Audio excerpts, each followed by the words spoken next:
আসসালামু আলাইকুম রহমতুল্লাহি ওয়া নাহমাদুহু ওয়া নুসাল্লি আলা রাসূলিহিল কারীম আম্মা বা'দ। বিসমিল্লাহির রহমানির রহিম। আলহামদুলিল্লাহ,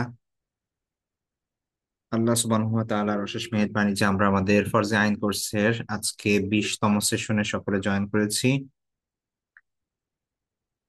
আমরা গত ক্লাসে আলোচনা করেছিলাম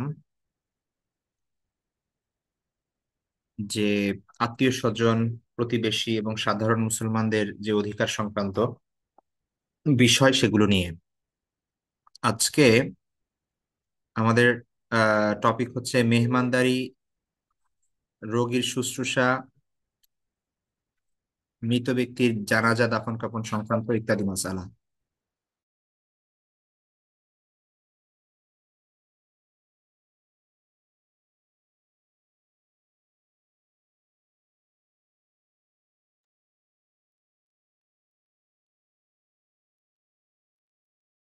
আজকের বিষয়টি খুবই গুরুত্বপূর্ণ বিষয়। এই বিষয়টিও মুআশারাতের অন্তর্ভুক্ত।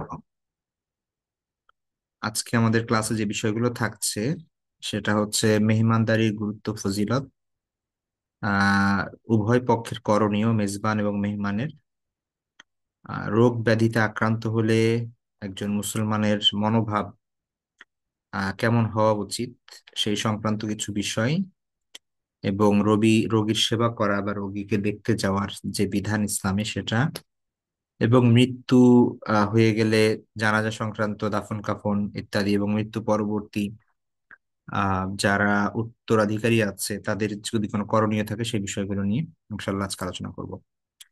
তো টপিক অনেকগুলো, এবং এগুলোর প্রত্যেকটাই স্বতন্ত্রভাবে আলাদাভাবে আলোচনার বিষয় মূলত, কিন্তু আমরা সবগুলো সংক্ষেপে একসঙ্গে আলোচনা করব যে বিষয়গুলো আমাদের না হলেই নয়। তো প্রথমত মেহমানদারিতার বিষয়ে যদি বলি সেটা হচ্ছে এটা শুধুমাত্র ইসলাম ই না, বরং এটা সকল মানে সভ্য সমাজেই কোনো গেস্ট আসলে তাকে তাকে তার যথাযথ সম্মান করা, তাকে আপ্যায়ন করানো, তো এটার প্রচলন সব জায়গায় আছে। তো ইসলামে সেই বিষয়টাকে আরো বেশি গুরুত্ব দেওয়া হয়েছে। এই বিষয়টাকে রাসূল সাল্লাল্লাহু আলাইহি ইসলামের হাদিস এবং কোরআনের দৃষ্টিভঙ্গিতে যদি আমরা দেখি তাহলে ধর্মীয় দৃষ্টিকোণ থেকেও আমরা এটার অনেক গুরুত্ব পাই। কোরআনে আল্লাহ সুবহানাহু ওয়া তাআলা হযরত ইব্রাহিম আলাইহিস সালামের ঘটনা বর্ণনা করেছেন সূরা হুদের মধ্যে। সেখানে যখন ফেরেশতারা ইব্রাহিম আলাইহিস সালামের কাছে এসেছিলেন, তো সেই সময়ে তারা সালাম দিয়েছিলেন। ইব্রাহিম আলাইহিস সালাম সে সালামের উত্তর দিয়ে তাদেরকে বসতে বলে, তিনি তো ভেবেছিলেন যে এনারা বোধহয় আহ, মানুষ। তো তিনি একটি গরু মানে গরুর বাছুর তিনি ভুনা করে নিয়ে এসেছিলেন, গরুর মাংস নিয়ে এসেছিলেন। তো কিন্তু পরবর্তীতে তিনি জানতে পারেন যে তারা হচ্ছে ফেরেশতা। তো ইব্রাহিম আলাইহিস সালামের এটা অনেক বড় একটি গুণ ছিল। ইব্রাহিম আলাইহিস সালামের যেই প্রশংসনীয় যেই ধরনের গুণাবলী ছিল তার মধ্যে থেকে একটা বড় বিষয় হচ্ছে এটা, যে তিনি প্রতিদিন কমপক্ষে একবার হলেও কোনো একটা মেহমান খুঁজে তার সঙ্গে খাবার খেতেন। ঠিক আছে, নিজে একলা একাকী খাবার খেতে পছন্দ করতেন। তো মেহমানদারিতার গুরুত্ব এই জন্য অনেক। আল্লাহ রসুল সাল্লাল্লাহু আলাইহি ওয়াসাল্লাম আল্লাহ রসুল সাল্লাল্লাহু আলাইহি ওয়াসাল্লাম যখন প্রথমে ওহী প্রাপ্ত হলেন আল্লাহর পক্ষ থেকে, তো সেই সময় তিনি তো নিজের উপর আশঙ্কা করেছিলেন। তিনি দ্রুত দিশেহারা অবস্থায় খাদিজা রাদিয়াল্লাহু তাআলা আনহার কাছে গিয়ে বলেছিলেন যে আমাকে জাম্মিলুনি জাম্মিলুনি, আমাকে চাদর দিয়ে আবৃত করে দাও। তো আমি আশঙ্কা করছি নিজের উপর, আমি বোধহয় ধ্বংস হয়ে যাব। তো সেই সময় খাদিজা রাদিয়াল্লাহু তাআলা আনহা রাসূল সাল্লাল্লাহু আলাইহি ওয়াসাল্লামকে যে সকল কথা বলে আশ্বাস দিয়েছিলেন, সান্ত্বনা দিয়েছিলেন, তার মধ্যে এই বিষয়টাও ছিল যে আল্লাহ আপনাকে কখনোই অপমানিত করবেন না। কেননা কি কি কারণ আল্লাহ মানে কি কি গুণাবলী আল্লাহ রাসূল সাল্লাল্লাহু আলাইহি ওয়াসাল্লামের মধ্যে ছিল, তার মধ্যে যে বিষয়গুলো ছিল সেটা হচ্ছে আত্মীয় স্বজনের সঙ্গে সদ্ব্যবহার করা, দুর্বলদের দায়িত্ব বহন করা, নিঃস্বকে সাহায্য করা, এবং তার মধ্যে এটাও ছিল যে মেহমানদারি করা। হ্যাঁ, মেহমানকে কদর করা, মেহমানকে সম্মান করা। তো এই জন্য আল্লাহ রাসূল সাল্লাল্লাহু আলাইহি ওয়াসাল্লামের সহ ইব্রাহিম আলাইহিস সালাম, এবং এই এই গুণটা সকল নবী রাসূলের মধ্যেই ছিল। যে মেহমানকে সম্মান করা এটা অনেক বড় একটা গুণ, যেই গুণের মাধ্যমে আল্লাহ সুবহানাহু ওয়া তাআলার রহমত এবং বরকত লাভ করা সম্ভব। তো এছাড়াও এছাড়াও আরো হাদিস আছে। আল্লাহ রাসূল সাল্লাল্লাহু আলাইহি ওয়াসাল্লাম আমরা জানি, যেখানে বলা হয়েছে যে মান কানা ইউমিনু বিল্লাহি ওয়াল ইয়াউমিল আখিরি ফালিইউকরিম দাইফাহু। কেউ যদি যে ব্যক্তি আল্লাহ এবং পরকালে বিশ্বাস করে, সে যেন তার মেহমানকে সম্মান করে। তো সেই মেহমান যে কোনো ধরনের হতে পারে। আহ যে কোনো মুসলিম যদি আপনার আহ মানে বাসায় আসে, উপস্থিত হয়, আপনার কাছে আসে, তিনি আপনার মেহমান। সেটা আত্মীয় স্বজনের মধ্যেও হতে পারে, এমনি সাধারণ প্রতিবেশীর মধ্যে থেকে হতে পারে, পরিচিত মানুষের মধ্যে থেকে হতে পারে, এমনকি অপরিচিত হতে পারে। ঠিক আছে। তো যথাযথভাবে মেহমানের সম্মান করা এটা একজন প্রকৃত মুমিনের কর্তব্য, দায়িত্ব। তো আমরা এখানে দ্রুত কিছু পয়েন্ট দেখব। প্রথম যে বিষয়টা আমরা এখানে নিয়ে এসেছি সেটা হচ্ছে মেজবান বা যার বাসায় আসা হয়, যিনি মেহমানদারি করান, এই আপ্যায়নকারী বা মেহমানদারি যিনি করান, তার কিছু করণীয় আছে। ঠিক আছে, সেই করণীয় যেটা ধর্মীয় দৃষ্টিকোণ থেকে আমরা দেখি, আদবগুলি আমাদের ফলো করা উচিত। তো এই জিনিসগুলো যখন আমাদের মধ্যে থাকবে, তখন মানুষ হিসেবে আমরা ভালো মানুষে রূপান্তরিত হব। আমরা আমরা যদি ঈশ্বর দৃষ্টিতে দেখি, যে আমাদের সামাজিক রিলেশনের দৃষ্টিতে দেখি, তাহলে আমাদের রিলেশন ভালো হবে, পারস্পরিক সম্পর্ক ভালো থাকবে। আর যখন আমাদের মধ্যে এই আদব কায়দা থাকবে না, ইসলামী বিধিবিধান, এটিকেটস, এগুলো যখন আমরা জানবো না এবং ফলো করব না, তখন নিজেদের মধ্যে অনেক দূরত্ব বাড়বে এবং ঝগড়াঝাটি, ফাসাদ, এগুলো লেগে থাকবে। এবং আমাদের দুনিয়াতেও আমরা শান্তিতে থাকতে পারবো না, এবং পরকালীনও আমাদের সফলতা অর্জন করা সম্ভব হবে না। তো আমাদের এখানে যেই আদবগুলো, সে আদবগুলো হচ্ছে মেজবানের জন্য। মেজবান মানে হচ্ছে যার বাসায় মেহমান আসে, হোস্ট যারা, তাদের জন্য। এক নাম্বার হচ্ছে, আমরা যদি কোনো আয়োজন করি, তাহলে আমরা এখানে খেয়াল রাখবো যে অনেক সময় আমরা যে মানুষকে দাওয়াত করি, আমাদের মধ্যে ব্রেইনে অনেক ক্রাইটেরিয়া থাকে। ঠিক আছে।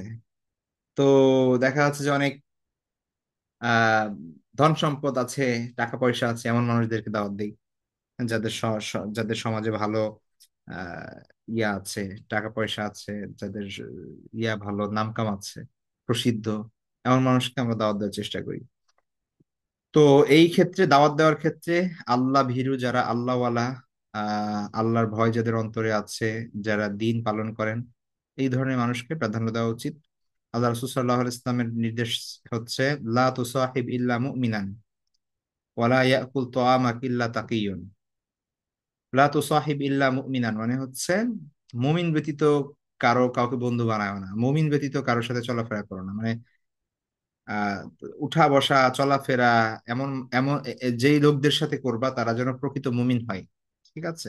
ওয়ালা ইয়াকুল তাআমাকা ইল্লা তাকিয়ুন। আর মুত্তাকি মানুষ ছাড়া যেন তোমার খাবার কেউ না খায়। তুমি যাদেরকে খাওয়াবা, যাদের জন্য তোমার টাকা পয়সা খরচ করবা, তারা যেন মুত্তাকি মানুষ হয়, পরহেজগার মানুষ হয়। হ্যাঁ, ফাসেক, কাফের, ফুজ্জার, তাদের পিছে টাকা খরচ করে মানে তারা তো তোমার জন্য দোয়াও করবে না। আর এটা ঠিকও না। তো যাই হোক, এই হাদিস দ্বারা আমরা বুঝতে পারি যে আল্লাহ রাসূল সাল্লাল্লাহু আলাইহি ওয়াসাল্লাম বলেছেন যে মুমিন ব্যতীত কাউকে যেন আমরা বন্ধু না বানাই, এবং মুত্তাকি, পরহেজগার মানুষ ছাড়া যেন আমাদের খাবার কেউ না খাই।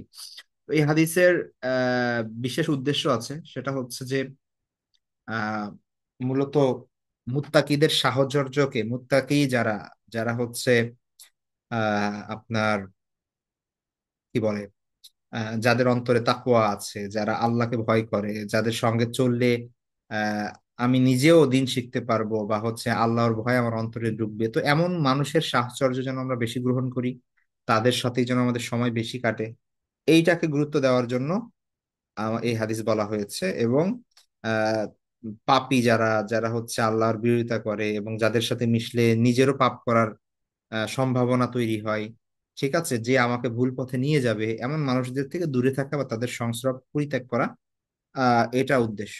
ঠিক আছে। এবং আল্লাহ ভীরু যারা, প্রকৃত আল্লাহর আল্লাহর ভয় অন্তরে রাখে, তাদেরকে সম্মান করা মূলত উদ্দেশ্য। তো যাই হোক, এই নির্দেশনাটা ইমাম খাত্তাবী রহিমাহুল্লাহ বলেন যে এই নির্দেশনাটা এটা হচ্ছে দাওয়াতের ক্ষেত্রে প্রযোজ্য। ঠিক আছে। এইটা মানে স্বাভাবিক ইন জেনারেল সময়ের কথা। কিন্তু কোনো ক্ষুধার্ত মানুষ সে আহ, খাবার পাচ্ছে না, আপনি তার আপনার সামর্থ্য থাকলে আপনি অবশ্যই তাকে খাওয়াবেন। ওই সময় আর দেখা হবে না যে এই লোক কি পাপী নাকি ভালো, ইত্যাদি ইত্যাদি। ঠিক আছে, তো সে গুনাহ করতেছে বা গুনাহ করেছে, বা সে ফাসেক, বা তার ইসলাম প্রকৃত মানে পরিপূর্ণভাবে ইসলাম প্র্যাকটিস নাই, এই কারণে আপনি তাকে খাবার দিবেন না, এটা এটা হবে না। ঠিক আছে, কারণ ক্ষুধার্তকে খাবার খাওয়ানো, সে সেটা আলাদাভাবে এটার ফজিলত আছে। আল্লাহ সুবহানাহু ওয়া তাআলা কোরআনের মধ্যে বলছেন যে ওয়ায়ুতিমুনা তোয়ামা, মুমিনদের বর্ণনা থেকে আল্লাহ সুবহানাহু ওয়া তাআলা বলছেন যে ওয়ায়ুতিমুনা তোয়ামা আলা হুব্বিহি মিসকিনান ওয়া ইয়াতীমান ওয়া আসীরান, যে আহ, তারা হচ্ছে কাদেরকে খাবার খাওয়ায়, মিসকিন, এতিম এবং বন্দি। তো এখান থেকে স্কলাররা বলেন যে বন্দীদের খাবার খাওয়ানো মানে কি? বন্দি কারা থাকে? বন্দি হয় কাফেরদের সাথে যুদ্ধ হয়েছে, তাদেরকে বন্দি করা হয়েছে, অথবা কেউ অপরাধ করছে তাকে বন্দি করা হয়েছে। তো বন্দি মানে কি? অবশ্যই সে ফাসেক অথবা কাফের, ঠিক আছে, বা অপরাধী। তো আল্লাহ সুবহানাহু ওয়া তাআলা বন্দীদের খাবার খাওয়ানো মানে এই অপরাধীদের খাবার খাওয়ানো, এটাও কিন্তু মুমিনের আলামত হিসেবে গণ্য করেছেন। তো ওই হাদিসটা হাদিসের জায়গায়, এই আয়াতটা আয়াতের জায়গায়। ওভারঅল আল্লাহ রাসূল সাল্লাল্লাহু আলাইহি ওয়াসাল্লাম যেই সময়ে তিনি বলছেন ওই কথাটা, যে ফাসেকদের মানে মুত্তাকি মানুষ ছাড়া যেন খাবার কেউ না খায়, সেই সময় এমন ছিল যে সবাই মূলত তাকওয়াবান ছিল। তাকওয়াবান যে ওই সময় ছিল না, তার মানে সে কাফের, তার মানে হচ্ছে সে হচ্ছে আপনার মুনাফিক। মানে আল্লাহ রাসূল সাল্লাল্লাহু আলাইহি ওয়াসাল্লাম যেই সময় জীবিত আছেন, তার মানে তার আশেপাশে যত মুসলমান আছে তারা তো সাহাবী আল্লাহ রাসূল সাল্লাল্লাহু আলাইহি ওয়াসাল্লাম, অর্থাৎ ইসলামের সর্বশ্রেষ্ঠ মুত্তাকি, সর্বশ্রেষ্ঠ পরহেজগার মানুষ তারা। আর তার বাইরে যারা আছে, অর্থাৎ মুসলমান দাবি করছে কিন্তু মুত্তাকি না, পরহেজগার না, তাইলে তার মানে তারা মুনাফিক। ঠিক আছে, উপর দিয়ে ইসলামের কথা বলছে, ভেতর থেকে তাদের মধ্যে তাকওয়া নাই। তো সেটার কথা ডিফারেন্স। আমরা এমন একটা সময় বাস করছি যেখানে আমাদের মানে সত্যিকারের পরহেজগার মানুষই খুঁজে পাওয়া দুষ্কর। তো এই ক্ষেত্রে তো ওই হাদিস এক্স্যাক্টলি ফলো করা এখানে মুশকিল। তো এটা একটা কন্টেক্সচুয়াল। আপনি যখন কাউকে দান করবেন খাবার মানে তা অসহায় দেখলে আপনি দান করতে পারবেন, এটা জরুরি না যে আপনার খোঁজ নিতে হবে যে সে 5 ওয়াক্ত নামাজ পরিপূর্ণভাবে পড়ে কিনা, জাকাত মানে সে রোজা রাখে কিনা, না রাখলে দিব না। ঠিক আছে, এরকম কিছু না। আপনি ক্ষুধার্ত মানুষকেই খাবার খাওয়াবেন, অসহায় মানুষকেই আপনি সাহায্য করবেন, ইনশাল্লাহ আল্লাহ কবুল করবেন। ঠিক আছে, যাই হোক। আহ তারপরে দাওয়াতের ক্ষেত্রে আরেকটা বিষয় যেটা, সেটা হচ্ছে শুধুমাত্র ধনীদের দেখে বেছে বেছে দাওয়াত না দেওয়া। কারণ হচ্ছে আল্লাহ রাসূলের হাদিস, শাররু তোয়ামি তোয়ামুল ওয়ালিমা ইউদা আলাহাল আগনিয়া ওয়া ইউতরাকুল ফুকারা। ওলিমার মতো একটা খাবার, ওলিমা হচ্ছে আল্লাহ রাসূল সাল্লাল্লাহু আলাইহি ইসলামের মানে সুন্নাত, যে সকল অনুষ্ঠান সুন্নাত অনুষ্ঠান, ঠিক আছে, সেগুলোর মধ্যে একটা হচ্ছে ওলিমা। অর্থাৎ বিয়ে করার পরে মানে পাত্র তিনি তার বাসায় দাওয়াত করে বিয়ের আনন্দ ভাগাভাগি করা অন্যদের সাথে, এবং অন্যদেরকে খাবার খাওয়ানো বিয়ের খুশিতে। তো এটাকে অলিমা বলে। এটা সুন্নাত, আল্লাহ রাসূল সাল্লাল্লাহু আলাইহি ওয়াসাল্লাম নিজে করেছেন অলিমা, এবং অন্যদের সাহাবীদেরকে করার নির্দেশ দিয়েছেন, করতে বলেছেন, উৎসাহিত করেছেন। তো অলিমার মতো একটা বরকতপূর্ণ খাবারে এখানে আল্লাহ রাসূল সাল্লাল্লাহু আলাইহি ওয়াসাল্লাম বলছেন যে আহ ওই খাবার সব থেকে নিকৃষ্ট খাবার। ঠিক আছে, ওই অলিমার খাবার সব থেকে নিকৃষ্ট খাবার যে অলিমাতে ধনীদের দাওয়াত করা হয় আর ফকিরদেরকে বা দরিদ্র অসহায়দেরকে উপেক্ষা করা হয়। ঠিক আছে, তো তার মানে হচ্ছে আহ শুধু ধনীদের বেছে বেছে দাওয়াত না দেওয়া। এটা অনেক সময় দেখা যায় আমাদের মধ্যে। ঠিক আছে, গরিবদের বা অসহায় মানুষদের দাওয়াত দিলে অনেক সময় রিলেটিভ যারা আত্মীয় স্বজন গরিব বলে তাদেরকে দাওয়াত দেওয়া হয় না। তো এগুলো খুবই ন্যাক্কারজনক কর্মকাণ্ড। এখান থেকে আমাদের বেরিয়ে আসতে হবে। দাওয়াত, 3 নাম্বার হচ্ছে দাওয়াত যেন গর্ব অহংকারের প্রকাশের জন্য না হয়। হ্যাঁ, এটা কোনো উপলক্ষে যদি আমরা কাউকে দাওয়াত করি, সেটা সওয়াবের নিয়তে করব, আল্লাহকে খুশি করার জন্য করব, রাসূলের সুন্নাহ ফলো করার জন্য করব। ঠিক আছে, সেটা আকিকার বিষয়ে হোক, ওলিমা বিষয়ে হোক, বা অন্য কোনো যে কোনো বিষয়ে হোক, এমনিই হোক। অন্যকে খাবার খাওয়ানো এটা সুন্নাত। সেই হিসেবে যদি আপনি মানুষকে এমনি খাবার খাওয়ান, তাহলে সওয়াব অর্জন হবে। কিন্তু এটার জন্য মানে আপনার অনেক টাকা আছে, টাকা উড়াচ্ছেন, গর্ব নিজের মধ্যে অহংকার বশত আপনি অনুষ্ঠান করছেন, লক্ষ লক্ষ টাকা খরচ করছেন মানুষ যাতে আপনাকে অনেক বড় মনে করে, এই ধরনের মন মানসিকতা রাখা, এর দ্বারা আপনার টাকাও নষ্ট হচ্ছে, কোনো সওয়াবও হচ্ছে না, উল্টো গুনাহ হবে। তো সেই জায়গা থেকে আমাদের বেরিয়ে আসতে হবে। রাসূলুল্লাহের হাদিস আছে যে আল্লাহ রাসূলুল্লাহ বলে, আল্লাহ রাসূলুল্লাহকে একজন জিজ্ঞেস করলো যে ইয়া রাসূলুল্লাহ আইয়ুল ইসলামি খায়র, কোন ইসলাম সব থেকে উত্তম, কোন ইসলাম বলতে আহ ইসলামের কোন কাজ সব থেকে উত্তম। তো আল্লাহ রাসূলুল্লাহ বললেন যে তুতাইমুত তাআম, যে তুমি ক্ষুধার্তকে খাবার খাওয়াবে, ওয়া তাকরাউস সালাম, এবং সালাম দিবে কাকে, আলা মান আরাফতা ওয়া মান লাম তারিফ, তুমি যাকে চেনো বা চেনো না উভয়কেই তুমি সালাম দিবে।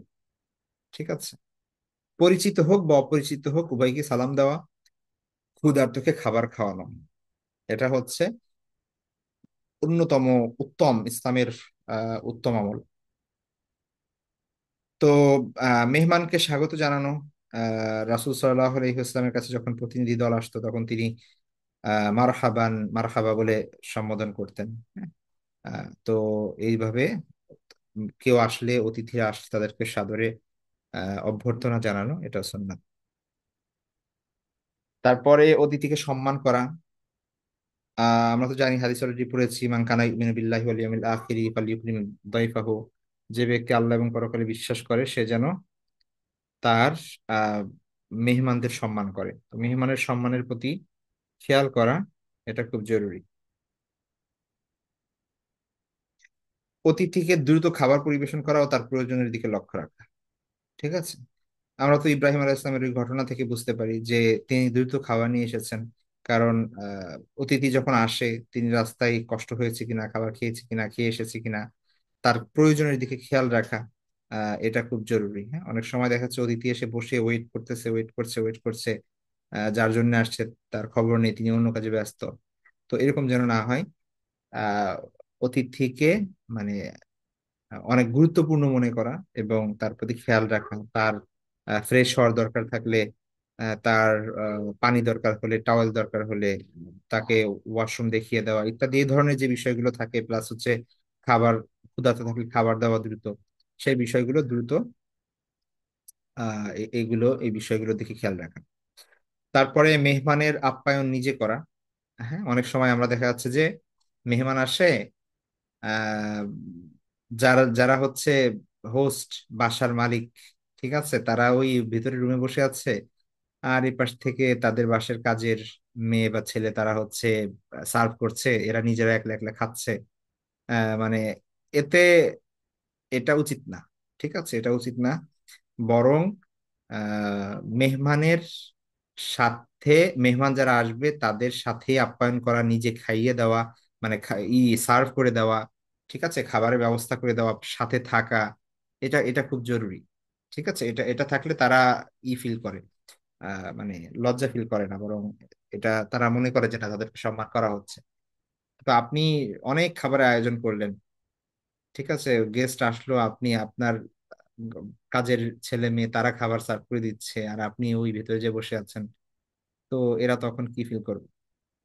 তো এখানে অবশ্যই যদি পর্দার বিষয় থাকে, ঠিক আছে, যদি এমন হয় যে না, এখানে মাহরাম নন মাহরামের বিষয় আছে, তো তখন সেই বিষয়গুলো ওইভাবে মেনটেন করা এবং তাদের থেকে ওজোর পেশ করে নেওয়া, বা এখানে যেই সদস্যরা আসতে পারবে, ঠিক আছে, তো তাদের মাধ্যমে কাজগুলো করানো, এভাবে করা আর কি। কারণ এটা নিজে সার্ভ করা, এটার আলাদা আলাদা গুরুত্ব আছে। সাহাবায়ে কেরাম, আল্লাহ রাসূল সাল্লাল্লাহু আলাইহি ওয়াসাল্লাম থেকে এগুলো প্রমাণিত। এমনকি ইমাম বুখারী রাহিমাহুল্লাহ তাআলা তার সহিহ বুখারীতে একটা অধ্যায় এনেছেন, মানে অধ্যায়ের নামে দিয়েছেন বাবু ইকরামিদ দাইফি ওয়া খিদমাতি ইয়াহু বিনাফসি, যে মেহমানের সম্মান করা এবং মেহমানকে নিজেই খেদমত করা, নিজেই তাকে সার্ভ করা, এই নামেই ইমাম বুখারী রহমাতুল্লাহ আলাদা আলাদা অধ্যায় এনেছেন, ওইখানে অনেক হাদিস আছে। ঠিক আছে, তো এটার গুরুত্ব আসলে অনেক। তারপরে আহ অভিনয় বা ভান না করা, অনেক সময় কৃত্রিম আচরণ করি আমরা অনেক। ঠিক আছে, অন্তরে যেটা থাকে সেটা বলি না, আবার যেটা বলি সেটা অন্তরে থাকে না। ঠিক আছে, এই ধরনের না করা, যে ও তো, এই মেহমানদেরকে আমরা যতটুকু কদর করব মন থেকে করব, যতটুকু পারবো মন থেকে করব। ঠিক আছে, তো এই ধরনের জিনিসগুলো অনেক সময় আমাদের অভ্যাসগত অনেক কিছুই করি আমরা, হ্যাঁ, অনেক খাবারের আয়োজন করে বলি কিছুই খাওয়াইতে পারলাম না ইত্যাদি এই সেই, হ্যাঁ, যত্ন করতে পারলাম না। তো এগুলো বলার বলার বলার কথা বলি আর কি, কিন্তু আসলে আহ যেটা আপনি ফিল করবেন সেটাই বলবেন, ঠিক আছে? এমন কিছু না করা, যেটাকে তাকাল্লুফ বলা হয় আর কি, এটাকে কৃত্রিম আচরণ, এটা নিষেধ, ঠিক আছে? ওমর রাদিয়াল্লাহু তাআলা আনাস রাদিয়াল্লাহু আনহু বলেছেন, কুন্না ইনদা ওমর ফাকালা নুহিনা আনিত তাকাল্লুফ। ওমর রাদিয়াল্লাহু আনহু বলেন যে আমাদেরকে তাকাল্লুফ করতে নিষেধ করা হয়েছে। হ্যাঁ, অনেক সময় মনে হয় আমাদের আমাদের দেশীয় কালচারটা এরকম আর কি মূলত। আহ বাইরের অনেক দেশে এই জিনিসগুলো নাই। হ্যাঁ, তাই আপনাকে জিজ্ঞেস করা হচ্ছে যে আপনি খাবেন কি না, আপনি বললেন যে খাবো না, ব্যাস শেষ, খাবেন না। আমাদের দেশে হয় কি যে আমি প্রথমে না বলবো, তারপর আমাকে আরো অনেক রিকোয়েস্ট করা হবে, বারবার বলা হবে যে না, খান খান খান, তারপরে আমি জোর করে খাইতে বসবো, হ্যাঁ।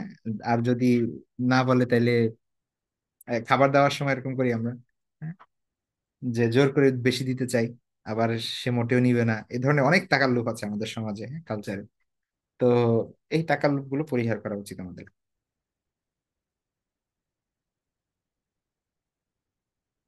রাসূল সাল্লাল্লাহু আলাইহি ওয়াসাল্লামের একটা হাদিস আছে, সেখানে তিনি বলেছেন, লা ইয়াতাকাল্লাফান্না আহাদুন লিদাইফিহি মা লা ইয়াকদিরু আলাইহি। কেউ যেন তার মেহমানের সাথে এমন কৃত্রিম আচরণ না করে যা করার সাধ্য বা তার নেই। তো আচ্ছা, তারপর 9 নাম্বার হচ্ছে অতিথিকে নিজের উপর প্রাধান্য দেওয়া।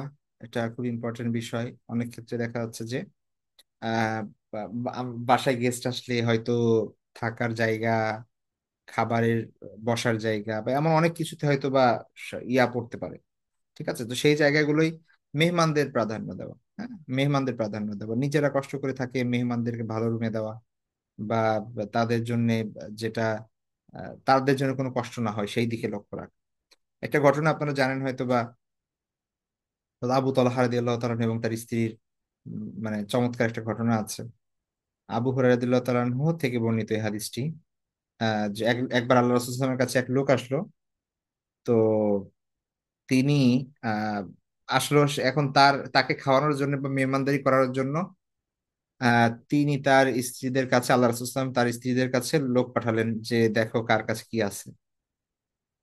আল্লাহ রাসূল সাল্লাল্লাহু আলাইহি ওয়াসাল্লামের ওয়াইফদের কারো কাছেই কোনো খাবার ছিল না সে সময়, শুধু পানি ছাড়া আর কিছুই নেই। তো আল্লাহ রসুল সাল্লাহ আসলাম তখন সাহাবিদের মধ্যে বললেন যে কে আছো যে এই ব্যক্তিকে মেহমান হিসেবে নিয়ে নিজের সাথে খাওয়াতে পারো। তখন একজন আনসার সাহাবী আবু তালহা রাদিয়াল্লাহু তাআলা আনহু তিনি বললেন যে আমি নিব হে আল্লাহ রসুল। তখন এই বলে তিনি তার বাসায় নিয়ে গেলেন মেহমানকে। তখন তার স্ত্রীকে বললেন যে আল্লাহ রাসূলের মেহমানকে আমি নিয়ে আসছি, তাকে সম্মান করতে হবে। কি আছে বাসায়? তো তখন তার স্ত্রী বললেন যে বাচ্চাদের কিছু খাবার আছে, আর এছাড়া আর কিছুই নেই। মানে আমাদের নিজেদেরও খাবার নেই, শুধু বাচ্চাদের কিছু খাবার আছে। তো তখন এই সাহাবী বললেন যে তুমি এই খাবারগুলো প্রস্তুত করো আর বাচ্চাদেরকে ঘুম পাড়ায় দাও, ঠিক আছে? তো তখন বাচ্চাদেরকে ঘুম পাড়ায় দিলেন তিনি, আর যতটুকু খাবার প্রস্তুত করেছিলেন সেইটুকু নিয়ে বসলেন, ঠিক আছে? তো তখন এখন খাবার তো অল্প পরিমাণ, আহ এটা তো সবার হবে না। তো তখন যেটা করলেন ওনারা একটা ট্রিক খাটালেন, সেটা হচ্ছে খাবার যখন শুরু ওই মেহমানকে দিয়ে ওনারা লাইটটা বন্ধ করে দিলেন, মানে আহ, মানে কি বলে ওই সময় যে ইয়া ছিল, বাতি ছিল আর কি, সেইটা ঠিক করতে, মানে ঠিক করার অজুহাতে গিয়ে বাহানা করে ওই লাইট বাতিটা বন্ধ করে দিলেন। আর অন্ধকারে তারা দুজনে এইভাবে হাত নাড়াতে লাগলেন, মানে খাওয়ার যে শব্দ হয় সে শব্দ করতে লাগলেন। মেহমান ভাবতে লাগলো যে ওনারাও খাচ্ছেন। এভাবে মেহমান খাবার শেষ করলো। তো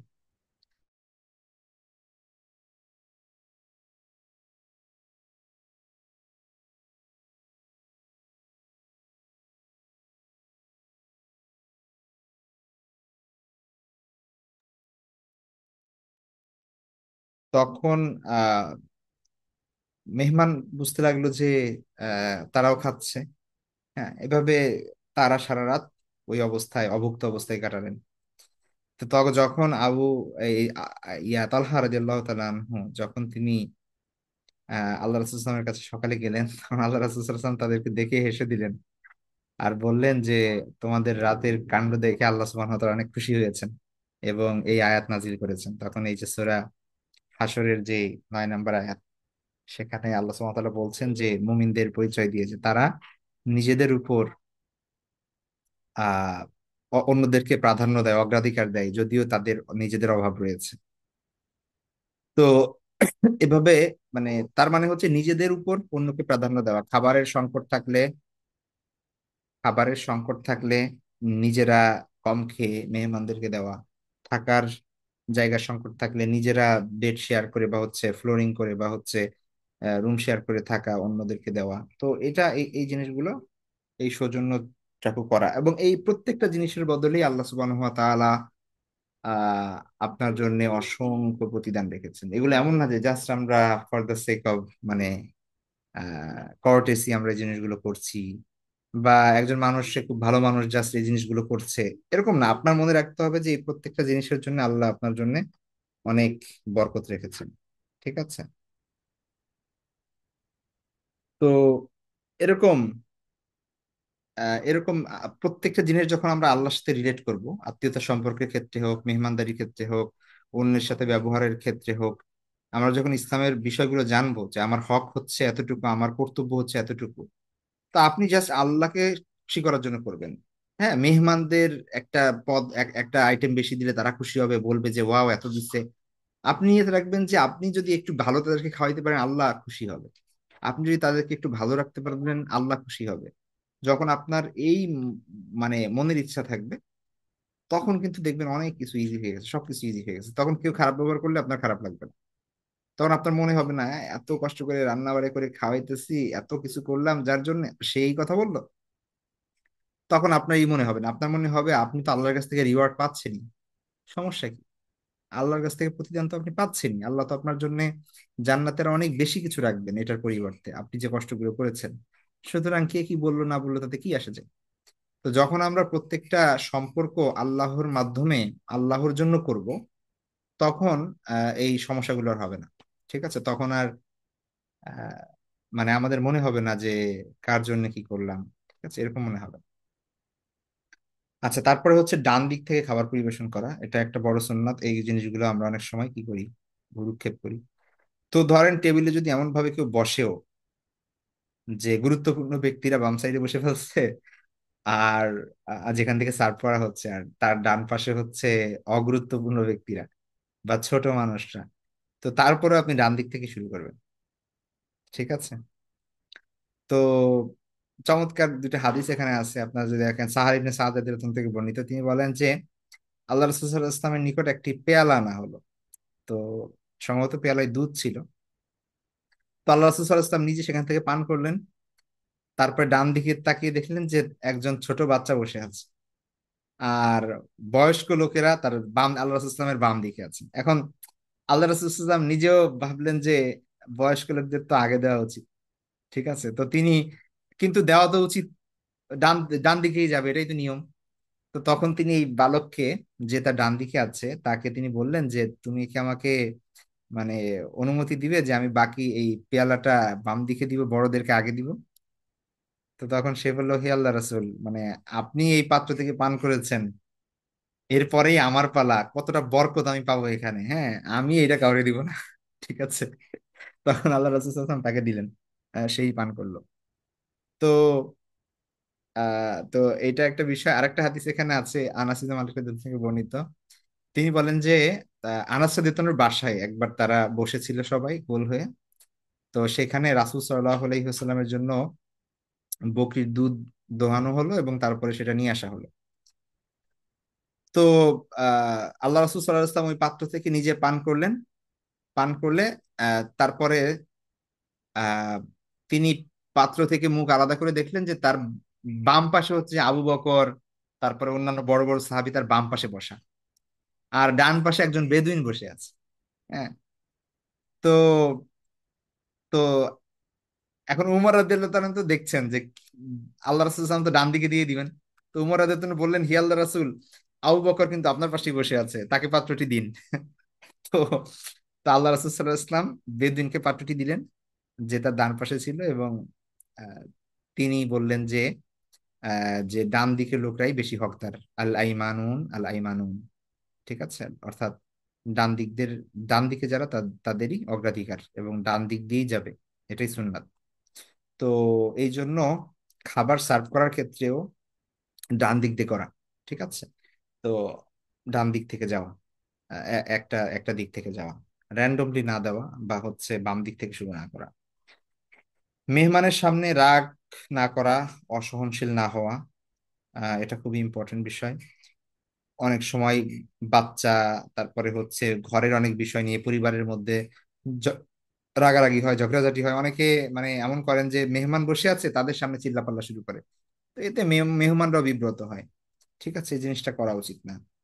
তারপর অনেক সময় আমরা যেটা করি, সেবার মাধ্যমে অতিথিকে কষ্ট দেই, এটা করা যাবে না। হ্যাঁ, অনেক সময় কিছু বলাও যায় না। একটা মানুষ সে কম খায়, এমনিই কম খায়, বা তার খাওয়ার খুব বেশি ক্যাপাবিলিটি নাই, আপনি জোর করে তার পাতে জোর করে মানে ঢেলে দিচ্ছেন, ভাত দিচ্ছেন, তার অনেক কষ্ট হয়ে যাচ্ছে। ঠিক আছে, হতেই পারে। তো এই জিনিসগুলো না করা, বা এমন কোনো জিনিস না করা যে, ঠিক আছে, অনেকে মিষ্টি পছন্দ করে না, এখন আপনি অনেক দই খান, পায়েস খান, কিন্তু সে পছন্দ করে না, এখন আপনি জোর করে তাকে দিয়ে দিলেন, খেতে হবে। তো খাওয়ার বিষয় আছে, আর অনেক বিষয় আছে যেগুলো আমরা অনেক সেবা যত্ন করতে গিয়ে এমন অতিরিক্ত অনেক কিছু করে ফেলি, উল্টো তাতে কষ্টের কারণ হয়। ঠিক আছে। আবার অনেক অনেক সময় এমন হয় যে মেহমান আসছে, সে দেখা যাচ্ছে সে খুব জার্নি করে আসছে, টায়ার্ড, তো তার বিশ্রাম দরকার। এখন আপনি তার সাথে গল্প করতে করতে বেশি সময় দিতে গিয়ে তার মানে আপনি এমন এমন করছেন যে তার বিশ্রাম নিতে পারছে না সে, মানে কষ্ট হচ্ছে দেখেই বোঝা যাচ্ছে তার এখন বিশ্রাম দরকার। তো তো এই জিনিসগুলো বোঝার চেষ্টা করা, যে অতিরিক্ত সেবা যত্ন করতে গিয়ে যেন আবার কষ্ট না দিয়ে ফেলি। আর তারপরে আরেকটা বিষয় হচ্ছে মেহমানের কারণে বিরক্তি বা অস্বস্তি প্রকাশ না করা। হ্যাঁ, কোনো মেহমানের থেকে যদি এমন কোনো আচরণ প্রকাশও পেয়ে যায় যার দ্বারা যেটা অনুচিত, তার করা উচিত হয় নাই, তো তারপরেও সেটাকে ধৈর্যের সাথে মোকাবেলা করা এবং ক্ষমা করে দেওয়া। ঠিক আছে। উম, মেহমান খাবার গ্রহণ শেষ করার পূর্বে খাবার তুলে না নেওয়া। ঠিক আছে। তো খাচ্ছে, খাবার অর্ধাঅর্ধি হয়েছে, আপনি খাবার নিয়ে গেলেন টেবিল থেকে, ইয়াগুলো বলগুলো নিয়ে গেলেন, তো হতে পারে যে কারো হয়তো ভালো লাগতো, সেই দিকে খেয়াল রাখা। ঠিক আছে। এবং বিদায়কালে মেহমানদের সাথে বাড়ির দরজা পর্যন্ত এগিয়ে দেওয়া, মানে যতদূর সম্ভব আর কি এগিয়ে দেওয়া তাদেরকে। তো এভাবে এই বিষয়গুলো হচ্ছে একজন মেজবানের করণীয়, তার করা উচিত। ঠিক আছে। এর এর অপোজিটে মেহমান যিনি হবেন তারও কিছু করণীয় আছে। ঠিক আছে। আহ এক নাম্বার হচ্ছে দাওয়াত কবুল করা, অর্থাৎ কোনো মুসলিম ভাই যদি আপনাকে কোনো দাওয়াত করে, তো সেখানে শরীক কোনো ওজোর না থাকলে সেটা গ্রহণ করা। ঠিক আছে। তো আল্লাহ রাসূলের হাদিস আছে যে, মান দুইয়া ইলা আউরসিন আও নাহইহি ফালইউজিব।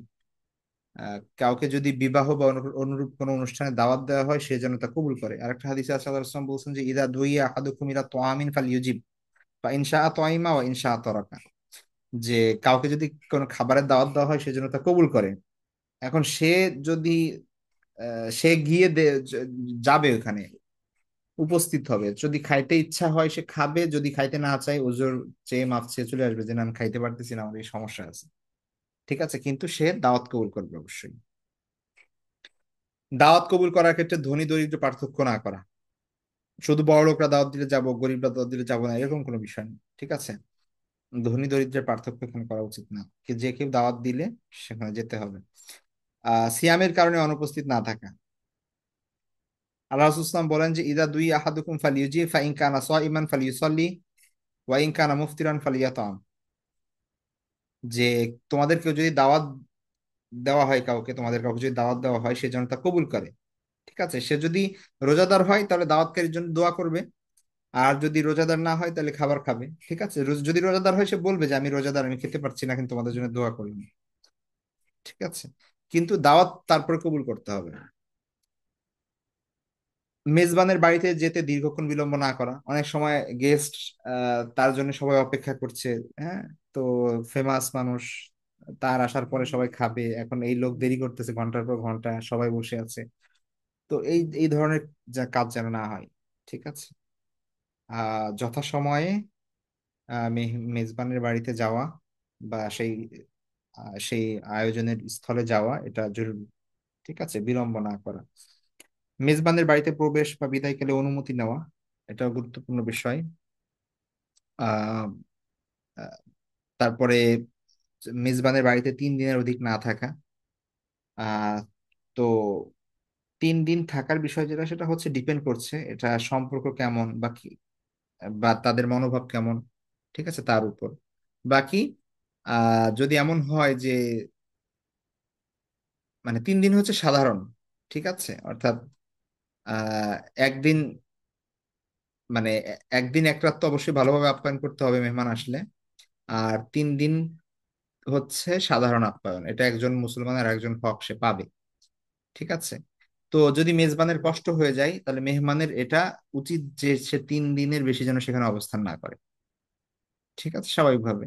আর যদি তাদের মধ্যে সম্পর্ক, যেমন ভাই ভাইয়ের সম্পর্ক বা ভাই বোনের সম্পর্ক বা এরকম যদি সম্পর্ক হয়, যে তারা ইনসিস্ট করতেছে থাকলে আরো তারা খুশি হচ্ছে, তো সেখানে বেশি থাকা যেতেই পারে। এটা এমন না যে 3 দিনের বেশি থাকা যাবে না, ঠিক আছে।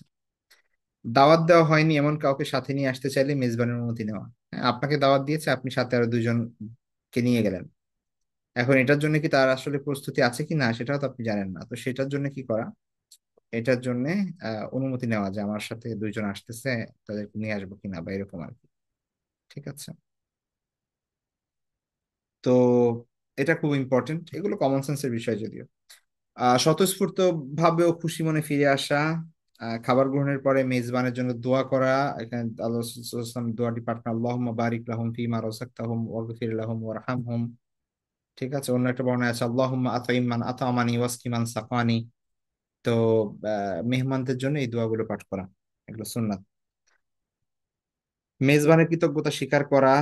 আহ কারণ হাদিসের মধ্যে আছে যে, মাল্লা ইয়াশকুরিন নাস লা ইয়াশকুরিল্লাহ, কেউ যদি মানুষের শুকরিয়া আদায় না করে, তাহলে সে আল্লাহ শুকরিয়া আদায় করতে পারে না। তাহলে কেউ আপনাকে খাওয়ালো, আপনাকে আপ্যায়ন করালো, তাই না, আপনাকে দাওয়াত দিল, সেজন্য তাকে তার শুকরিয়া আদায় করা উচিত, তার কৃতজ্ঞতা আদায় করা উচিত। আচ্ছা, এগুলো গেল হচ্ছে মেহমান সংক্রান্ত বিষয়, অর্থাৎ উভয় পক্ষ থেকে, যিনি মেজবান এবং যিনি মেহমান, যিনি দাওয়াত দিচ্ছেন এবং যিনি দাওয়াত গ্রহণ করছেন, উভয়ের জন্য যেই আদবগুলো আমরা কোরআন এবং হাদিস থেকে পাই, সেগুলো এখানে উল্লেখ করা হলো। দ্বিতীয় যে টপিক আমাদের, সেটা হচ্ছে রোগ ব্যাধি সংক্রান্ত। ঠিক আছে, এমন কোনো মানুষ আমরা নাই যে আমাদের কোনো না কোনো রোগে আমরা আক্রান্ত হই না, ঠিক আছে। তো এটা আমাদের জীবনের খুব গুরুত্বপূর্ণ একটা বিষয়। আল্লাহ সুবহানাহু ওয়া তাআলা রোগ বালাইয়ের মাধ্যমে মানুষকে পরীক্ষা নেন। তো এইটা আহ এইটা রোগ সংক্রান্ত বিভিন্ন মানুষের বিভিন্ন ধরনের কি আছে, মনোভাব থাকে এক এক ধরনের। কেউ অনেক ভেঙে পড়ে, একদম হাল ছেড়ে দেয়, ঠিক আছে। অনেকে আল্লাহকে দোষারোপ করে, তাকদীরকে দোষারোপ করে, গালিগালাজ করে, ঠিক আছে, এমন অনুচিত কথা বলে ফেলে, বিশেষ করে রোগটা যদি খুব জটিল রোগ হয়। তারপরে হচ্ছে অনেকে আবার রোগী রোগ সারার জন্য এমন পন্থা অবলম্বন করে যেগুলো হয়তোবা অনুচিত, তার একজন ইমানদারের পক্ষে সেগুলো উচিত না। তো এই ধরনের এটা এটা অনেক ক্ষেত্রে ইমানের সাথে সম্পৃক্ত বিষয়, ঠিক আছে, বিশ্বাসের সাথে সম্পৃক্ত বিষয়, আকীদার বিষয় হয়ে পড়ে।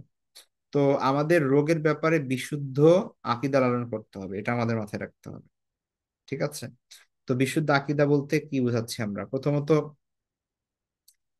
রোগের ব্যাপার আমাদের সবার এই মনোভাবকে ঠিক করতে হবে, যে রোগ যদি হয় আমাদের বুঝতে হবে যে এটা আল্লাহর পক্ষ থেকে, ঠিক আছে। এবং এটা আল্লাহর পক্ষ থেকে, রোগ দেওয়ার মালিক যেমন আল্লাহ, এটা সুস্থতা দানের মালিকও আল্লাহ। পৃথিবীর অন্য যা কিছু আছে সবকিছু ওসিলা, এটা জরুরি না যে আপনি ওষুধ খেলেই সেরে যাবে বা ডাক্তার দেখালেই আপনি ভালো হয়ে যাবেন, এই গ্যারান্টি কেউ দিতে পারবে না। আল্লাহ যদি চাই ভালো হবেন। তো এই জন্য আমাদের এই বিশ্বাস থাকতে হবে যে আল্লাহর হুকুম ব্যতীত কোনো ঔষধ, কোনো ডাক্তার কোনো রোগীকে সুস্থ করে তোলার ক্ষমতা রাখে না, ঠিক আছে।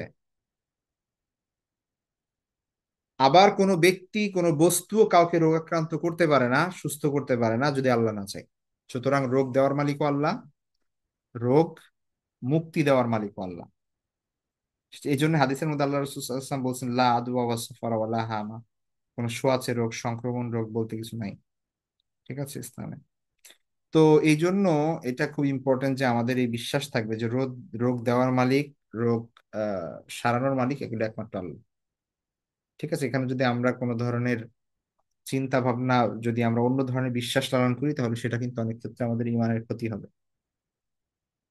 আচ্ছা, রোগকে তাকদীরের একটি অংশ মনে করা, না, আল্লাহ আল্লাহ রাসূল সাল্লাল্লাহু আলাইহি ওয়াসাল্লাম বলছেন যে কাতাবাল্লাহু মাকাদিরাল খালাইক ক্বাবলা আন ইয়াখলুকাস সামাওয়াতি ওয়াল আরদা বি50 আলফা সানা।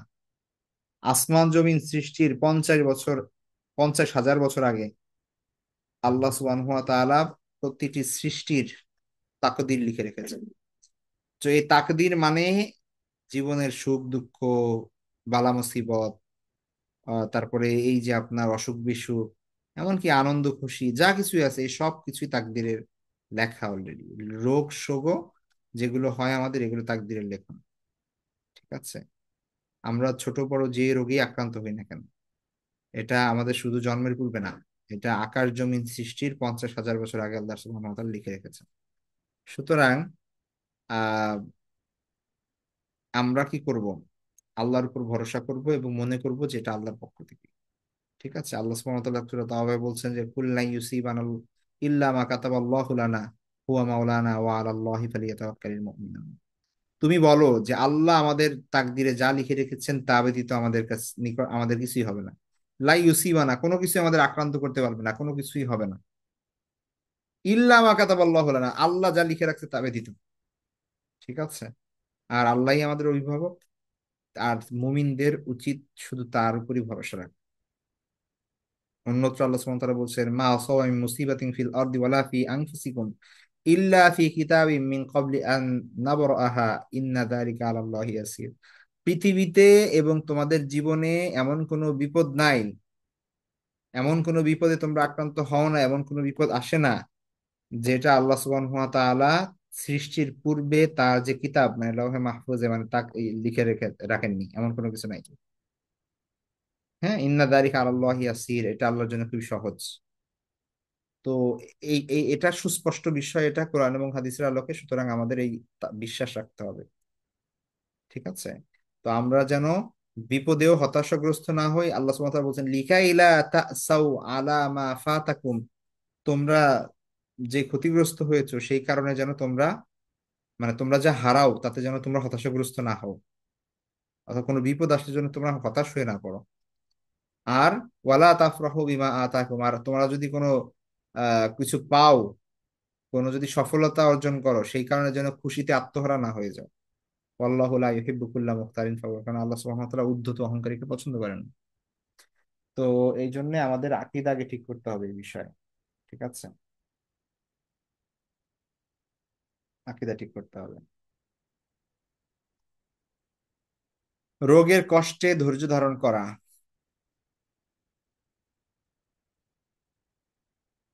রোগীর যে কোনো বিপদ আসুক ধৈর্য ধারণ করা এটা খুব জরুরি। ওয়াস-সাবিরিনা ফিল বাসাই ওয়াদ-দাররাই ওয়া হিনাল বাস উলাইকা আল্লাযীনা সাদাকু ওয়া উলাইকা হুমুল মুত্তাকুন। আল্লাহ বলছেন মুত্তাকিদের, মুত্তাকি এবং সত্যবাদী যারা, ঠিক আছে, তাদের পরিচয় আল্লাহ দিচ্ছেন যে ধৈর্যশীল। তারা হচ্ছে ফিল বাসাই ওয়াদ-দাররাই, অভাবে, রোগ পীড়ায়, যুদ্ধের সময়, এই সকল ক্ষেত্রে তারা ধৈর্যের সাথে মোকাবেলা করে, ধৈর্যের সাথে থাকে। আর আল্লাহ বলছেন এরাই হচ্ছে সদাকু, এরাই প্রকৃত সত্যবাদী এবং এরাই হচ্ছে মুত্তাকি। ঠিক আছে, আল্লাহ সুবহানাহু ওয়া তাআলা ধৈর্যশীলদের যে ওই পুরস্কার দিবেন, আল্লাহ বলছেন ইন্নামা ইউআফাস সাবিরুনা আজরাহুম বিগাইরি হিসাব, নিঃসন্দেহে ধৈর্যশীলগণ তাদের পুরস্কার পাবে অপরিমিত ভাবে। বিগয়রি হিসাব মানে হিসাব ছাড়া, সীমাহীন পুরস্কার আল্লাহ রেডি করে রেখেছেন যারা ধৈর্যশীল তাদের জন্য। ঠিক আছে, তো এটা খুব ইম্পর্টেন্ট একটা বিষয়, ধৈর্য ধরা। আচ্ছা, রোগকে গালি না দেওয়া, আমরা অনেক সময় গালাগালি করি। ঠিক আছে, বিভিন্ন ধরনের, আল্লাহ রাসূল সাল্লাল্লাহু আলাইহি ওয়াসাল্লাম বলেছেন যে রোগ ব্যাধিকে, আহ হযরত জাবির বিন আব্দুল্লাহ থেকে বর্ণিত, একবার আল্লাহ রাসূল সাল্লাল্লাহু আলাইহি ওয়াসাল্লাম উম্মুল মুসাইয়িব বা উম্মু সাইব নামে একজন মহিলা সাহাবীকে তিনি দেখতে গিয়ে বললেন মা লাকি ইয়া উম্মা সাইব, তুজাফজিফিন, যে হে উম্মে সাইব, তোমার কি হয়েছে, এভাবে থরথর করে কাঁপছো কেন? আহ তখন তিনি বলেন যে আল হোম্মা লা বারাকাল্লাহু ফিহা, যে আমার জ্বর হয়েছে, আল্লাহ যেন তাতে বরকত না দেয়, মানে আল্লাহ যেন আরো জ্বর বাড়ায় না দেয়, ঠিক আছে। তখন এই কথা শুনে আল্লাহ রাসূল সাল্লাল্লাহু আলাইহি ওয়াসাল্লাম বললেন, লা তুসাব্বিল হুম্মা, মানে জ্বরকে তোমরা ইয়া করো না, গালি দিও না। ফাইন্নাহা তুযহিবু খাতায়া বানি আদম, কেননা জ্বর কি করে, মানুষের আদম সন্তানের পাপকে, অন্যায়কে, বা তার যে গুনাহ আছে সেগুলোকে এমন ভাবে মাফ করে দেয়, মোচন করে দেয়, মুছে ফেলে, কামা ইউযহিবুল কিরু খাবসাল হাদিদ, যেমনি ভাবে কামারের যে হাপড় সেটা লোহার যে যে মরিচিকা যেভাবে দূর করে দেয়, তেমনি ভাবে জ্বর মানুষের গুনাহ সেভাবে মিটিয়ে দেয়। ঠিক আছে, সুতরাং জ্বর হচ্ছে, আমরা মনে করতেছি হায় আল্লাহ জ্বরে 3 দিন ধরে, 1 সপ্তাহ ধরে পড়ে আছি, উঠতে পারতেছি না, আল্লাহ কি দেখতেছে না, আমরা এরকম এরকম এই অবস্থা, আমার চাকরি বাকরিতে যেতে পারছি না, আর ব্যবসা বাণিজ্য করতে পারছি না, লেখাপড়া করতে পারছি না, খাইতে ভালো লাগতেছে না, কতটুকুই বা সমস্যা হচ্ছে, কিন্তু আপনার অনেক গুনাহ আল্লাহ সুবহানাহু ওয়া তাআলা এই জ্বরের মাধ্যমে মাফ করে দিচ্ছেন। তো এটা যদি আপনি জানতেন বা উপলব্ধি করতে পারতেন, তাহলেই প্রকৃত মুমিনের কাজ হতো। ঠিক আছে। তো এভাবে আহ এভাবে প্রত্যেকটা বিষয়, যে কোনো প্রতিকূল, মানে প্রতিকূল যে সিচুয়েশন গুলো, সেগুলোকে ব্লেম না করে, সেগুলোকে গালিগালাজ না করে আল্লাহর উপর ছেড়ে দেওয়া এবং ধৈর্য ধারণ করা, এটা একজন মুমিনের কাজ। মৃত্যু কামনা না করা, আতঙ্কিত হতাশ না হওয়া, আল্লাহর কাছে বেশি বেশি দোয়া করা, তারপরে দান সাদাকা করা। ঠিক আছে, আল্লাহ রাসূলুল্লাহ সাল্লাল্লাহু আলাইহি ওয়াসাল্লামের হাদিস আছে, দাউ মারদাকুম বিস সাদাকা, তোমরা সাদাকার মাধ্যমে তোমাদের রোগীদের চিকিৎসার ব্যবস্থা করো। তো সাদাকার, বিপদ আপদে পড়লে বা হচ্ছে অসুস্থ হলে সাদাকা করা, এটাও গুরুত্বপূর্ণ বিষয়। ঠিক আছে, সাদাকা করে আল্লাহর কাছে দোয়া প্রার্থনা করা, চিকিৎসার ব্যবস্থা করা। আহ তো এটা এমন না যে জাস্ট আল্লাহ দিয়েছেন, তাকদিরে আছে, তাকদিরে আবার যখন ভালো হবে তখন আমরা করব। পৃথিবীর যেই মাধ্যম আল্লাহ দিয়েছেন সেগুলো অবলম্বন করাও সুন্নাহ। ঠিক আছে। তো যে কোনো বিপদ আপদ, বালা মুসিবত, রোগ বালাই, এগুলো যাই হবে না কেন, সেগুলোর যদি অ্যাভেলেবল ট্রিটমেন্ট থাকে, অবশ্যই সেটা গ্রহণ করার চেষ্টা করা বিশেষজ্ঞ ডাক্তারদের কাছ থেকে। এটা তাওয়াক্কুল বা ধৈর্যের পরিপন্থী নয়। হারাম বস্তু দিয়ে চিকিৎসা না করা। আহ ঠিক আছে, তবে যদি এমন সিচুয়েশন হয় যে এমন অসুখ হয়েছে যেটা আসলে, মানে এটার কোনো ট্রিটমেন্ট হালাল বিষয় দ্বারা সম্ভব না, আর আহ এটা এমন জটিল বিষয় যে তার অনেক সমস্যা হবে, তো সেই ক্ষেত্রে হারাম বিষয় দিয়েও ট্রিটমেন্ট করা যেতে পারে। ঠিক আছে, যেমন আমরা ইসের মধ্যে দেখি, আপনার রাসূল সাল্লাল্লাহু আলাইহি ওয়াসাল্লাম একবার আহ এক অসুস্থতার জন্য কিছু মানুষকে উটের পেশাব পান করতে বলেছিলেন। ঠিক আছে। তো আহ, তো এটা তো হাদিস আছে। তো এটা ওই সিচুয়েশনাল বিষয়গুলো, যদি কোনো স্কলার বলেন, মানে কোনো বিশেষজ্ঞ ডাক্তার এই বিষয়ে যদি বলেন যে এটা ট্রিটমেন্ট নাই, কোনো বিষয় এটার জন্য ধরেন এমন জিনিস দিয়ে ট্রিটমেন্ট করতে হবে যেটা হারাম, ঠিক আছে, ওষুধ হিসেবে সেটা খেতে হবে বা এরকম কিছু, তাহলে ওই পরিমাণ ওইটা জায়েজ হতে পারে, যদি এটার কোনো অল্টারনেটিভ না থাকে আর কি। আচ্ছা, এখন রোগীর জন্য সুস্থ ব্যক্তির করণীয় কি? সেখানে প্রথমত রোগীকে দেখতে যাওয়া, তার সেবা করা। ঠিক আছে। একজন মুসলমানের প্রতি অপর মুসলমানের যে 6টি হক আমরা গত ক্লাসে পড়েছি, তো তার মধ্যে একটা হচ্ছে ইদা মারাদা ফাউদুহু, যখন সে অসুস্থ হয় তাকে তার সেবা করো বা তাকে দেখতে যাও।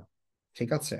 আর একটা হাদিসে আল্লাহ সাল্লাল্লাহু আলাইহি ওয়াসাল্লাম বলেছেন, উদুল মারিদ ওয়াত্তাবিউল জানাজাতা তুযাক্কিরুকুমুল আখিরা, তোমরা অসুস্থ ব্যক্তিকে দেখতে যাও, অসুস্থ রোগীর সেবা করো এবং জানাজার সালাতে অংশগ্রহণ করো, তা কি করবে, তোমাদের আখিরাতের কথা স্মরণ করিয়ে দেবে। তারপরে হাদিসে কুদসিতে এসে একটা প্রসিদ্ধ হাদিস, আমরা জানি যে আল্লাহ আল্লাহ সুবহানাহু ওয়া তাআলা কিয়ামতের দিন বান্দাকে বলবে যে, হে বনি আদম, হে আদম সন্তান, আমি অসুস্থ ছিলাম কিন্তু তুমি আমার সেবা শুশ্রূষা করোনি। তখন বান্দা বলবে যে, হে রব, আপনি কিভাবে কিভাবে আপনার সেবা করব, অথচ আপনি তো এই বিশ্বের রব্বুল আলামিন, আপনি তো মহাবিশ্বের প্রতিপালক। তখন আল্লাহ বলবেন যে, আমা আলিম তান্না আব্দি ফুলানান মারিদা মারিদা ফালাম তাউদহু, যে আমার অমুক বান্দা, তুমি কি জানো না যে আমার অমুক বান্দা অসুস্থ ছিল, তুমি তার সেবা করো নাই? আমা আলিম তান্নাকা লাউ উত্তাহু লাউ লাওয়াজাত্তানি ইনদাহু, তুমি যদি তার সেবা করতে তাহলে আমাকে সেবা করা হতো। তো এটা এটা তো হাদিসটা প্রসিদ্ধ, আমরা জানি। তো এরকম আরো হাদিস আছে যেখানে আমরা বুঝতে পারি যে যে আল্লাহ রাসূল সাল্লাল্লাহু আলাইহি ওয়াসাল্লাম তো শুধু মুসলিম রোগী না, আল্লাহ রাসূল সাল্লাল্লাহু আলাইহি ওয়াসাল্লাম অমুসলিম কাফের রোগী থাকলে তাদেরকেও দেখতে যেতেন। ঠিক আছে। তো অবশ্যই এগুলো সওয়াবের নিয়তে করবো। এমন অনেক সময় হয় যে গ্রাম থেকে একজন আসছেন ঢাকা শহরে অসুস্থ, এখন দেখতে না গেলে কেমন দেখা যায়। ঠিক আছে, বা অমুক অসুস্থ হয়ে গিয়েছে, তাকে দেখতে না গেলে এখন কি বলবে। হ্যাঁ, তো কি বলবে বা কেমন দেখা যায়, সৌজন্যতা সামাজিকতা বজায় রাখার জন্য আমরা যাই। তো আমরা যদি শুধু আল্লাহকে সন্তুষ্ট করার জন্য যেতাম তাহলে এটার সাথে সাথে কত সওয়াব পেতাম আমরা। তো এই জন্য আমাদের নিয়ত ঠিক করা সর্বক্ষেত্রে এটা জরুরি। রোগীর জন্য সাদাকা করা, অসহায় রোগীদের সহযোগিতা করা, কারো যদি চিকিৎসার সামর্থ্য না থাকে সেটা চেষ্টা করা, সেই তার সেই খাতে ব্যয় করা, রোগীর জন্য দোয়া করা বা ঝাড়ফুঁক করা, ঠিক মানে রুকিয়া করা আর কি। তারপরে হচ্ছে চিকিৎসার জন্য সুপরামর্শ দেওয়া, ইত্যাদি। রোগীকে দেখতে যাওয়ার অনেক ফজিলত আছে। হাদিসের মধ্যে আছে কোনো মুসলমান যদি কোনো অসুস্থ কেউ যদি অসুস্থ মুসলিমকে দেখতে যায় তাহলে 70,000 ফেরেশতা বিকাল পর্যন্ত তার জন্য দোয়া করে। আর কেউ যদি সকালে দেখতে যায় তাহলে 70,000 ফেরেশতা সন্ধ্যা পর্যন্ত তার জন্য দোয়া করতে থাকে। আবু দাউদ, তিরমিজি, ইবনে মাজাহ হাদিস। আনাস ইবনে মালিক রাদিয়াল্লাহু বলেন, রাসূল সাল্লাল্লাহু আলাইহি ওয়াসাল্লাম বলেছেন, যে ব্যক্তি উত্তম রূপে ওযু করে এবং সওয়াবের উদ্দেশ্যে কোনো অসুস্থ মুসলমানকে দেখতে যায় তাকে জাহান্নাম থেকে 60 বছর সমপথ দূরে রাখা হবে। তো রোগীকে দেখতে যাওয়ার কিছু আদবও আছে, যেমন অজু সহ দেখতে যাওয়া, যথাসম্ভব শরীরে হাত দিয়ে তার অবস্থা সম্পর্কে জিজ্ঞাসা করা, রোগীকে সান্ত্বনার বাণী শোনানো। ঠিক আছে। আহ তারপরে হচ্ছে রোগীর কাছে বেশি সময় অবস্থান না করা, মানে এতে যদি রোগীর কষ্ট পাওয়ার সম্ভাবনা থাকে আর কি, তাহলে সংক্ষিপ্ত করা। আর যদি রোগী ভালো ফিল করে, একাকী হসপিটালে ছিল, এখন কেউ গিয়েছে তার সাথে কথাবার্তা বলে ভালো লাগছে, তাহলে সেই সময় আপনি বেশি সময় দিতে পারেন। আহ চিকিৎসক কর্তৃক রোগীর সাথে দেখা সাক্ষাতের ক্ষেত্রে কোনো পরামর্শ থাকলে সেগুলো রক্ষা করা। অনেক রোগীকে স্পর্শ করলে আরো তার ক্ষতি হবে, তো সেই ক্ষেত্রে সেই জিনিসগুলো থেকে বিরত থাকা ইত্যাদি। ঠিক আছে। রোগীর কোনো চাহিদা আছে কিনা, কিছু লাগবে কিনা, কিছু খেতে মন চাচ্ছে কিনা ইত্যাদি, এই বিষয়ে খোঁজ খবর নেওয়া। রোগীর কাছে গিয়ে উচ্চ আওয়াজে কথা না বলা, রোগীর জন্য দোয়া করা। আল্লাহ রসুল ইবনে আব্বাস থেকে বর্ণিত, আল্লাহ রসুল সাল্লাম বলেছেন যে একটা দোয়া আছে যে আসালুল্লাহ আল আজিম রব্বাল আরশিল আজিম ইয়াশফিয়াক, এটা যদি রোগীর কাছে 7 বার পাঠ করা হয় তাহলে আহ মুমূর্ষু রোগী ছাড়া, অর্থাৎ মৃত্যু পথযাত্রী ছাড়া যে কোনো রোগ আল্লাহ ইনশাল্লাহ ভালো করে দিবেন। তো এই জন্য এই দোয়াটা পড়া বিশ্বাসের সাথে, আসালুল্লাহ আল আজিম রব্বাল আরশিল আজিম ইয়াশফিয়াক 7 বার। তারপরে রোগীর কাছে নিজের জন্য দোয়া চাওয়া, এটাও সুন্নাত।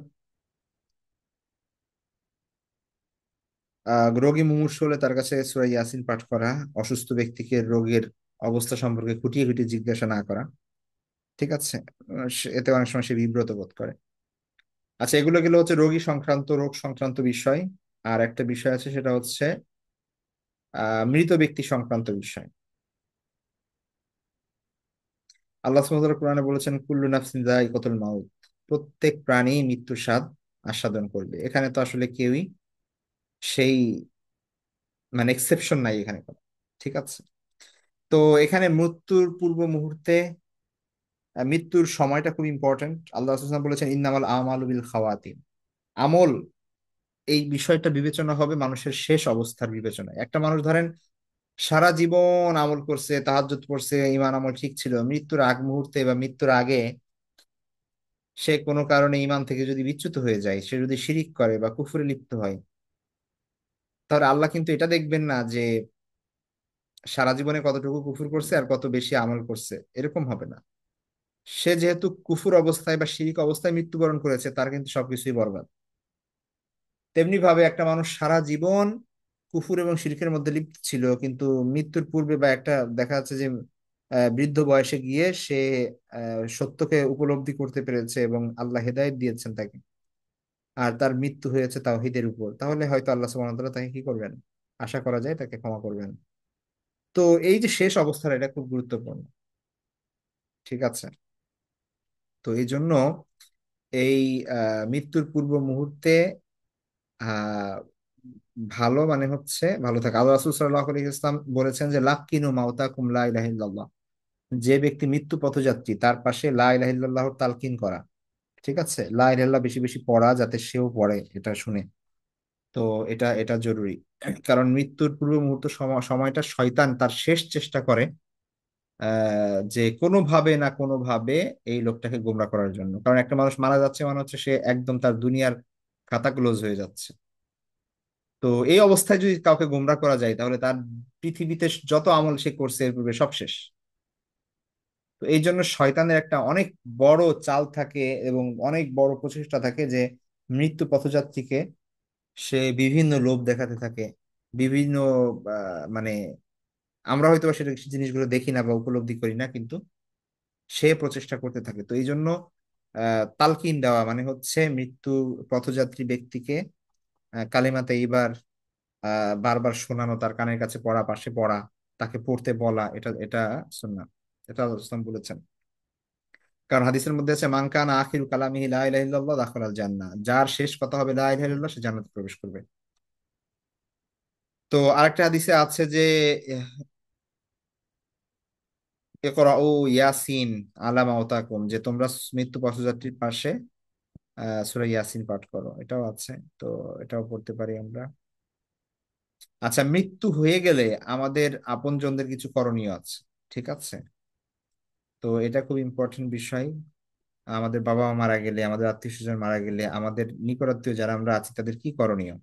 ঠিক আছে, তো প্রথমত মৃত্যু হয়ে গেলে আমরা জানি যে যে সে ব্যক্তি তার তো নিজের আমল আর করার কোনো কি থাকে না, স্কোপ থাকে না। অর্থাৎ কেউ মারা গেছে, এখন তার রূহ যদি 1000 বার সুবহানাল্লাহ পাঠ করে, 1000 বার লা ইলাহা ইল্লাল্লাহ পাঠ করে, তাহলে তার কোনো ফায়দা হবে না, তার এগুলো তার আমল নামায় যুক্ত হবে না।